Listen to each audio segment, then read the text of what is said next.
Hey guys, what's up? So the next poem I'll be reading is 1815, and this is titled My Dark Twisted Branches. One of my favorite poems that I wrote was a piece I wrote 11 years ago. It was called Twisted Skinny Branches. In this poem, it talks about someone being left because their lover didn't understand what it was like to love someone with a mental illness. It was too much to handle. I wrote a second part where I decided to cut down that tree because it was becoming too difficult for me. And in this version, part 3, it's basically about learning to love yourself with it, realizing that it's not really going anywhere, accepting that this is a part of me, and finding beauty in those branches. All 3 poems are stages to self-discovery. My dark, twisted branches. There's so much fog around me. I have no idea how I got here. I'm lost again, and I find myself at full speed running through the woods, barefoot. I'm convinced no matter how fast these feet may take me, the distraction is not strong enough to clear the dark thoughts and make them go away.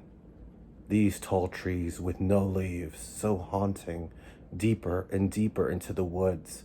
It seems the older I get, the harder it is to understand what's going on in my head. Just a bunch of sticks on the floor. Where's the hope? Where are the answers?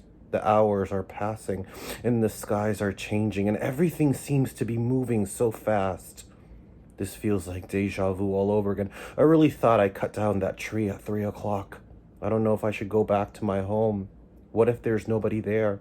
Afraid of the sharp objects touching my skin. I lost the compass, the rosary beads, no map or phone. To be honest, I don't even know where home is anymore.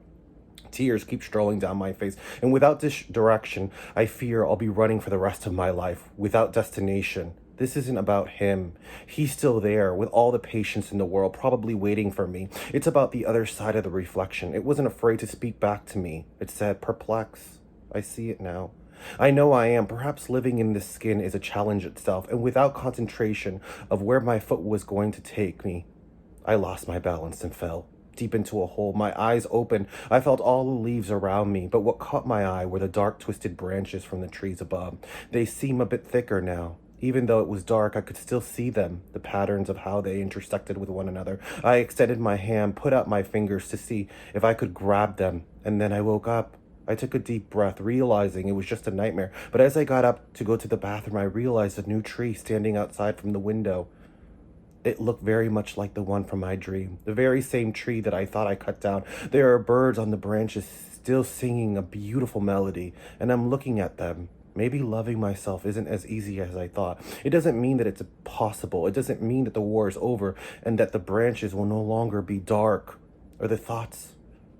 That tree will always be there. It's not an omen, a demon, or insidious creature. Maybe I just have to accept the beauty in my dark, twisted branches. After all, it's going to be there for the rest of my life. So just keep growing, and I'll take it one day at a time.